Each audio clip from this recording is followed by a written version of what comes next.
কারো দল গোছানোর জন্য জনগণের ভোটাধিকার বিলম্বিত হতে পারে না বলে মন্তব্য করেছেন বিএনপির স্থায়ী কমিটির সদস্য নজরুল ইসলাম খান। আর ক্ষমতার জন্য নয়, বরং একটি অবাধ ও সুষ্ঠু নির্বাচনের মাধ্যমে ভোটাধিকার ফিরিয়ে দেওয়ার জন্যই বিএনপি দ্রুত নির্বাচন চায় বলে জানালেন দলের চেয়ারপারসনের উপদেষ্টা জয়নুল আবেদিন ফারুক। জাতীয় প্রেস ক্লাবে এক আলোচনায় এসব কথা বলেন তারা। তানজিদ ভুঁইয়ার প্রতিবেদন। রাজনৈতিক সংকট উত্তরণে বাংলাদেশ লেবার পার্টির প্রতিষ্ঠাতা মাওলানা আব্দুল মতিনের ২৯তম মৃত্যুবার্ষিকীতে আয়োজিত আলোচনা সভায় নির্বাচিত সরকার প্রতিষ্ঠায় দ্রুত ভোট আয়োজনের দাবি জানান বক্তারা। আলোচনায় উঠে আসে বিগত ১৭ বছরে জনগণের উপর ফ্যাসিস্ট সরকারের অত্যাচার, নির্যাতনের চিত্র।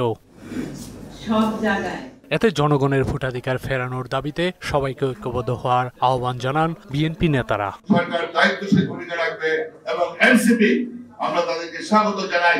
এদেশের বিগত আন্দোলন সংগ্রামে এদেশের ছাত্র সমাজ ঝাঁপিয়ে পড়েছে। সাবেক রাষ্ট্রপতির দেশ ত্যাগ আর ছাত্রদল নেতা সাম্য হত্যার ঘটনার কথা উল্লেখ করে দেশের শান্তি শৃঙ্খলা ফেরাতে দ্রুত নির্বাচিত সরকার প্রয়োজন বলে জানান দলের চেয়ারপারসনের উপদেষ্টা জয়নুল আবেদিন ফারুক। বাংলাদেশের ১৬ বছরের শেখ হাসিনার অত্যাচার, আয়নাঘরে নির্বিচার অত্যাচার, বিএনপির ৫,০০০-এর উপরে নেতা কর্মীকে নৃশংসভাবে খুন করার ইতিহাস, জুলাই বিপ্লবের হাজার ছাত্রকে পঙ্গু করে দেওয়া, আত্মহত্যা দেওয়া সেই লোকগুলোর কথা স্মরণ করে তাহলে আপনার এখন গুরু দায়িত্ব একটি, এদেশের মানুষের কাছে একটি নিরপেক্ষ নির্বাচন উপহার দেওয়া।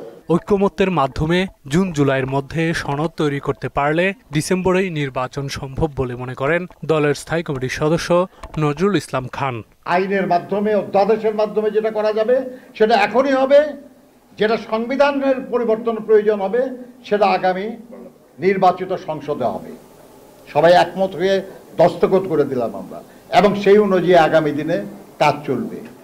এই কাজটা যদি জুন মাসের মধ্যেই সম্ভব হয়, এমনকি যদি জুলাই মাসের মধ্যেও সম্ভব হয়, তাহলে ডিসেম্বরের মধ্যে নির্বাচন করতে বাধাটা কোথায়? সংকট মোকাবিলায় রাজনৈতিক সরকারের বিকল্প নেই বলেও মন্তব্য করেন এই বিএনপি নেতা। যারা এটার বিরোধিতা করছেন তারা শুধু বলুন যে কোন যুক্তিতে ডিসেম্বরের পরে করতে হবে নির্বাচন। তানজিদ ভুঁইয়া, মোহনা সংবাদ, ঢাকা।